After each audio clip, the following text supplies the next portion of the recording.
Hi, and welcome back for another Monday. This is Tairah with Love Prevails. I've got my friend Marko here, and we're going to talk about recovery with you guys today. Again, Marko, what I do here is I introduce my company, Love Prevails, and where we offer intervention support services and peer support services for people that are struggling with addiction. Mm-hmm. And if you're somebody you know are struggling with addiction, please reach out to me. I've got my webpage, my phone number. You can also reach out to me through Messenger, and I'd love to talk to you, and we can see if how we can best help you. Now we're sitting here at this kind of a meet and greet for people that are working with facilities Yeah. and things, different rehab facilities, different types of Yeah, it's like networking yeah. for people that are in my role, which is like an outreach, but it's also here for clinicians and people who have sober livings and peer coaching, and so pretty much all this areas of this part of behavioral health. And Mm-hmm. so it's a fun little get together, and you get to see your friends, and you get to like mingle and meet some new faces, and it's a really great experience. It is. People that work in recovery are really interesting people. They're some of the best people I've ever met, and Yeah. they're just like from all walks of life. And they're fun. Yeah. They are welcoming, and one of the best parts about working in recovery is that you meet people when they are at their lowest. Mm-hmm. They're at their lowest. They're hopeless. They have nowhere to go in life. They're just at the bottom, Yeah. and you get to watch them go from being in this horrible, sad, miserable place to being, sometimes very successful, True. happy. The most important thing for me that I've found is true happiness. Mm-hmm. And have you found that to be true too? 100%. It's crazy to see that transformation. Usually, I feel like you don't see it as much in ourselves as other people see it in us. Yeah. I think we're kind of our own worst critics in every way, and so it's the people around us, it's the people that know us and know what we were like in our addiction, and know this version of us, and they're like, wow, like Mm-hmm. look at this change, and they can see it usually first before us. I think It's a gift. it is. It is. It's one of the biggest gifts I've received in recovery is just the true happiness. Yeah, 100%. I agree. Yeah. Now, you've shared a little bit of your story with me, and you've got really an interesting story of how you came into recovery. And I'm wondering if you would share a little bit about that with us. Why even do this? Yeah. I guess, what do you mean when you say why do this? Why do what? Why get sober? Why get sober? What brought you to Oh this man. point? Uh that's a story that goes back a ways. I mean, I'm 38, about to be 39 currently. And the first time I went to treatment, I was 17. Wow. And so, you know, and I don't have, 20 plus years sober. You know what I'm saying? So Mm-mm. I had to go a route that uh, happens quite often. It's just like, not getting this their first time or their 10th time. Mm-hmm. And so, me, that journey started when I was 17, but in those late teens, early 20 years, I really didn't want to be sober. I always had that idea in the back of my head that, okay, like these are the problems. The drugs are the problem, but I mean, I'm still going to drink. I'm still going to smoke pot, Mm-hmm. and that mentality and that thinking kept me sick for a long time. And the how that manifested was I would go and try to like not do that substance that is my substance of choice, but I would try to just drink or just smoke pot, and usually would only last about 2 weeks at the Mm-hmm. most before I was like, okay, this isn't really working for me. I need more, and I know what more looks like, and it's this, and Yeah. and for me, it was opioids. That was always my biggest obstacle. That was always the thing that they always say, if they laid out all the drugs on the table, which one would you pick up first? And for me, it was always that. Mm-hmm. And so, yeah, I mean, I started at a young age, and I started, drinking and smoking pot when I was 14, and that quickly progressed to other substances like cocaine and ecstasy and pretty much anything I could get my hands on. Right. I was just like, I want more, and that was how that worked. And so that progressed into full blown, like, into OxyContin, and that really took precedence over everything. I tell people, there's always those days that you remember, like you remember where you were on 9/11, you remember where you were on this day or whatever. I can remember with vivid detail that first time I ingested OxyContin. Wow. And it was like I can replay the scenario at my friend's parents' house and going through their medicine cabinet and walking to the gas station like right after taking it and feeling like I was floating, and I felt like I had finally found a prescription for life. Like I could handle life now, and it gave me everything. The problem is that it gave me everything for a while, and then it started taking things from my life. And again, that led me in treatment when I was 17. But I never really had a clear. Things didn't get bad enough yet, and so I mean, spent a lot of my late teens and early 20s in and out of treatment, in and out of jail, causing a lot of harm and turmoil at home. My parents are the most incredible parents I could ever ask for. Like, to my knowledge, I have no substance use or like mental health issues in my family. I'm kind of the black sheep. Oh yeah, the black sheep. I'm wearing the perfect sweater. The black sheep shirt. Yeah. I was the black sheep of the family, of my whole family. Even my extended family, I had one uncle who struggled with substances on my mom's side, but other than that, nothing in my whole family. And so I was the black sheep. Right. And but my parents, they, throughout all the years, my mom has told me numerous times she just, like, all she could do was just like hold out hope. Yeah. She couldn't give me money. She couldn't give me this. She couldn't give me the things that I wanted from them immediately, or to take advantage of them. But she always just had hope. Right. And so I'm grateful that I had such loving parents who didn't disown me, didn't say like, don't ever speak to us again, even though some of those conversations had come up before. Like my mom saying, if you steal from us again, like, I don't have a son anymore, but it was what I needed. And I'm in hindsight, I'm happy I had that experience. I'm happy I had that tough love experience, which I was telling you about when we had lunch, a couple weeks ago. Is they went to those tough love meetings, and God, I hated those tough love meetings because they really ruined my deal. They really messed things up. They really messed things up for us, let me tell you. Yeah.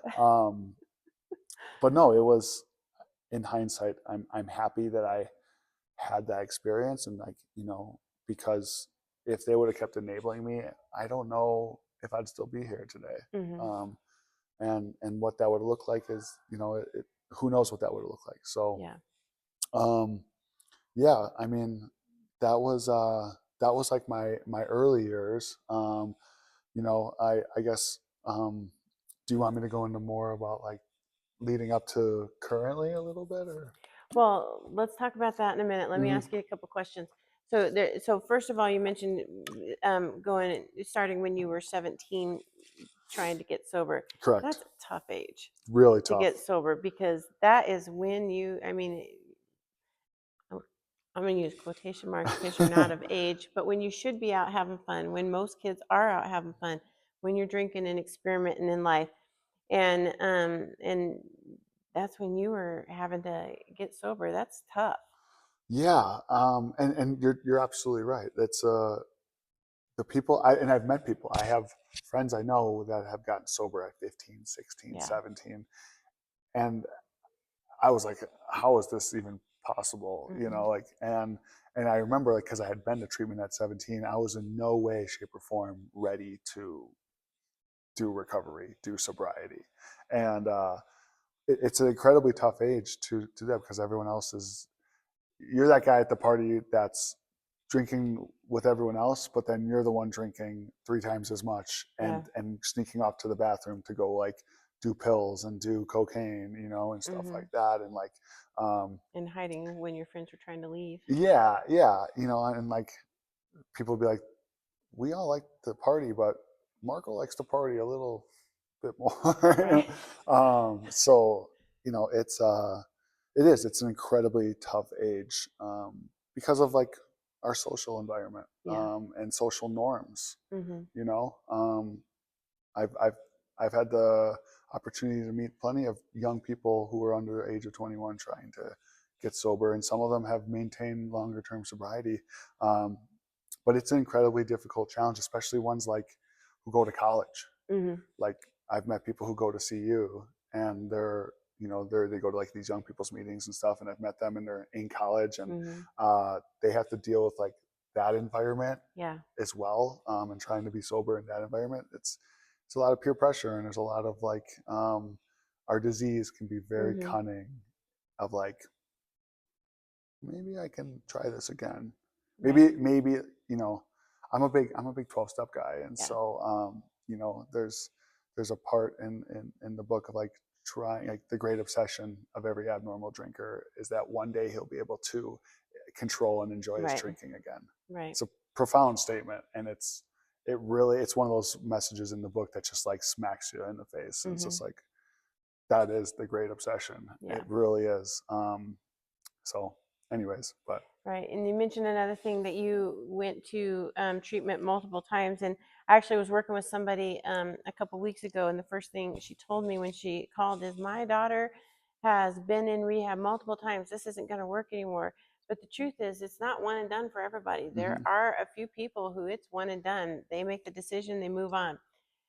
But many times, probably, you think it's safe to say most times it's multiple times before you get before it sinks in and before you're like, okay, this is serious and I got to make this work. yes, the answer in short answer is yes. I don't like to dwell on that too much, because then it gives people outs. It gives them excuses to like not get this the first time. No, and I don't want to dwell on it like that. Yeah, yeah. But the people that are watching, they may be thinking that, well, my loved one's already been in 5 times. It's Okay. not going to work.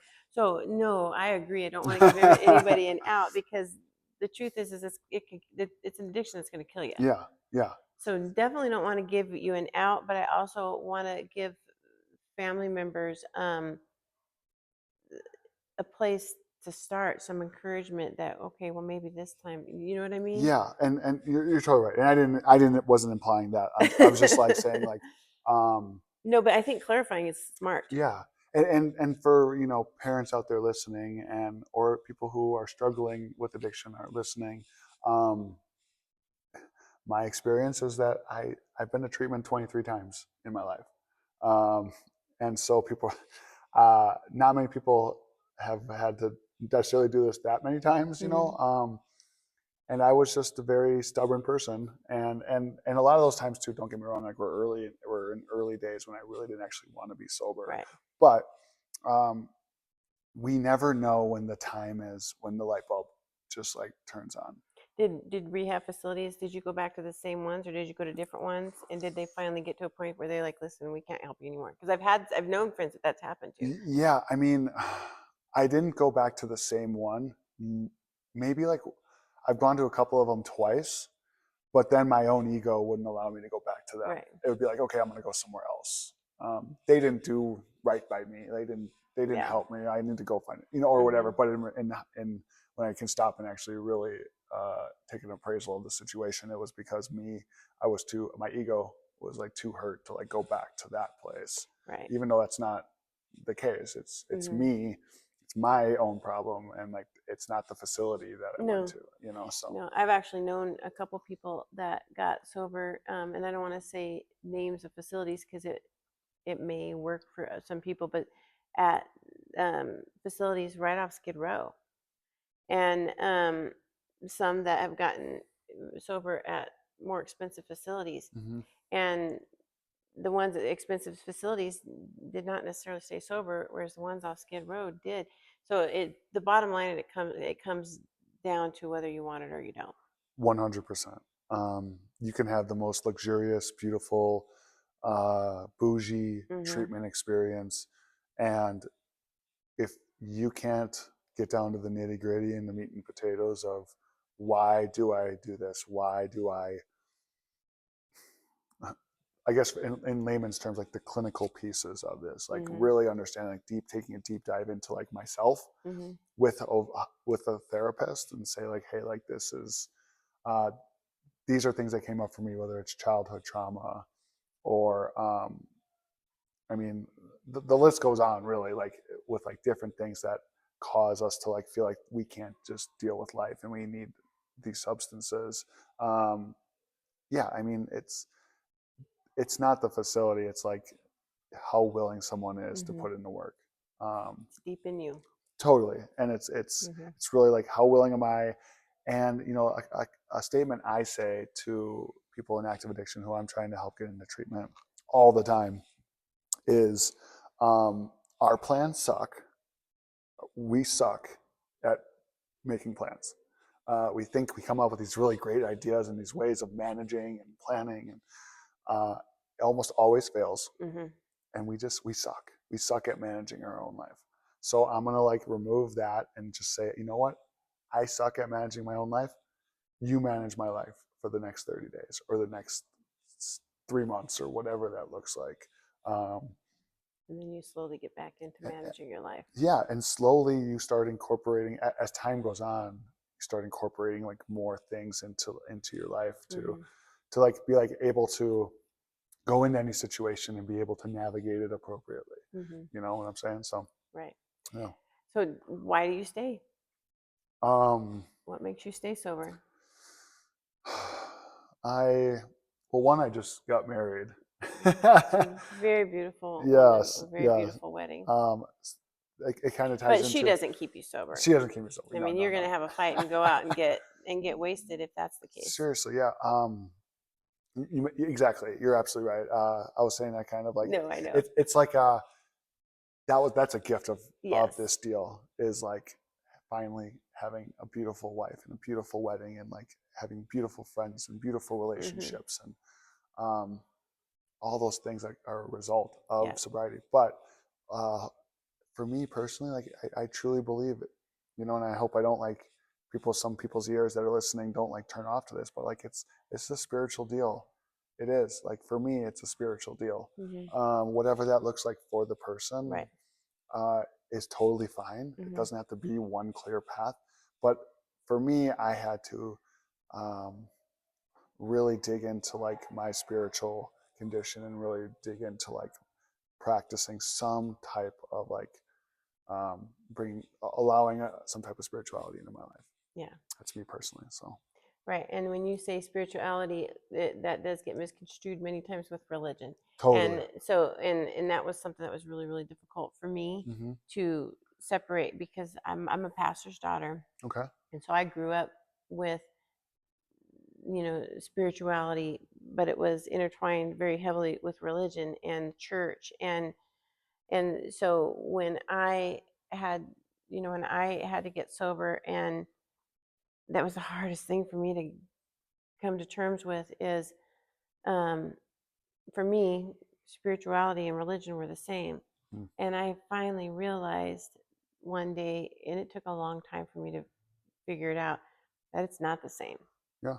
And, you know, church and religion are very different than true spirituality. True. And so, but that does get confused a lot. And for me, growing up with that and having that drilled into me for my whole life, it was really hard for me to take a step back and realize it's different.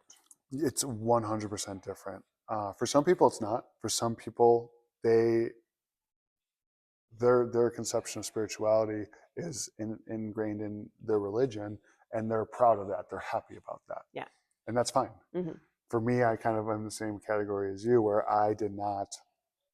I was heavily involved in the church as a kid, like altar boy, you know, like did all the things, went to church every Sunday. And I didn't feel like that was where I felt connected. I found, I kind of in sobriety and in recovery, and like my conception of God and my conception of spirituality changed and evolved countless Right. times over that period. That's the other thing too, is what works for you right now might not be what works for you in a year from now, or 5 years from now, or 10 years from now. It changes, it can evolve. You can, that's the beautiful thing about this deal, is there's no like, this is what you have to believe and that's all you get to believe in. You can start nitpicking and like picking and choosing different concepts from different spiritual practices out there. And for me, like I really enjoy a lot of like Eastern religion, and it's really intriguing to me. And but like I incorporate this, like the prayer and the meditation and all that stuff into it. But it's not religious. Right. It's a friend of mine once said this to me, and he said, I use the word God because it's an easy one syllable word that's easy to say, that has significance to pretty much everyone. Right. That's it. And that's where it stops for him. Right. And I was like, I can get down with that. Like I can dig that. So that's all it is. And like, hopefully that doesn't turn anyone off when they're listening to this, but like that is a part of this deal for me. And it's just a matter of believing in something bigger than you. Yeah. Because especially when I first started on my sobriety journey, I grew up with the God, but I didn't believe he was there for me. I felt like and I always told my dad from the time I was a little girl, I just feel like I'm God's great big practical joke. And I could visualize my life as a pinball machine, and God's just sitting there pulling the cord, and I'm doing this, and that's literally how I visualize God and me. He created me just to get a good laugh all the time. Yeah. And I felt like that. But it wasn't until I realized that my relationship with God, I was using my God to get me what I wanted instead of trusting God to guide me. And that took a lot of work for me to change my relationship. Yeah. And I think there's more to that than just that. I think that can be a byproduct of, again, being a 12-step guy that I am, like going through the self-appraisal, the self-inventory, looking at character defects, making amends. All of these things is like how I get to that byproduct. But it starts tiny. It starts tiny, and and my God, your God, somebody else's God, they're going to look a little bit different. Totally. And some people, I have a friend who their higher power is a My Little Pony. I know that you hear quite a bit the using the doorknob. While those things would not necessarily work for me, because I need something bigger than me, they work for some people. And so it doesn't have to be this huge concept, but like you said, it evolves as you heal. You can grow into it too. It doesn't, there's a commonly used expression of like God being like an acronym for like group of drunks, so like you can use like the people around you as a whole. You can, that can be used as your higher power at first. There's no right or wrong to this. And we live in a society where it's black and white, right and wrong, and that's not how this deal is. This recovery deal is a constant learning experience, constantly learning new things about ourselves and about other people and how we interact in those situations, and maybe acting inappropriate in one situation, and trying to be, okay, well, I need to learn how to handle this, and trying to do it a different way the next time, and just, it's trial and error. I've always been told, and I believe it, is like, this deal is a science experiment. Yeah. And when I think about it like that, of like, you got your little chemist, but with the glasses on and his white lab coat, and he's like, okay, we add a little bit of this, and then we add a little bit of this, and it goes, and it explodes, and you're like, okay, that wasn't it. So a little bit less of this and a little bit more of this, and that's what this is. Like that's what this deal is, and it's, and hopefully bringing that some type of higher power along the road with you through that process is what this is about, I think. and in the end, improving the quality of our life. That's what it always goes back to for me. It's like I don't ever try to tell people what their recovery needs to look like or should look No. like ever anymore. I used to. Yeah. I used to, when from my high and mighty soapbox, Yes. talk about, you know, Mr. AA, Mr. Recovery, and I relapsed after the situations like that. It's a whole lot easier for me to tell you what yours should look like Yeah, than it is for me to live my own. totally. Yeah. Yeah. So, Yeah. yeah, definitely. Well, this is a great conversation. I really appreciate this. Yeah, this has And been great. I'm really glad that you did this with me. And now, if any of you are struggling with addiction, or if you have a family member that's struggling with addiction, I'd love for you to connect with me. Please continue to watch these videos every Monday at 3:30, and please like, share, comment on the videos, and hopefully we can have you back down the road. Yeah, I'd And love I to. look forward to getting to know you more and more as the days go on. And again, please reach out to me. We are also take a look at the YouTube page that we've recently opened up. And I hope everybody's having a wonderful Monday, and enjoy your week.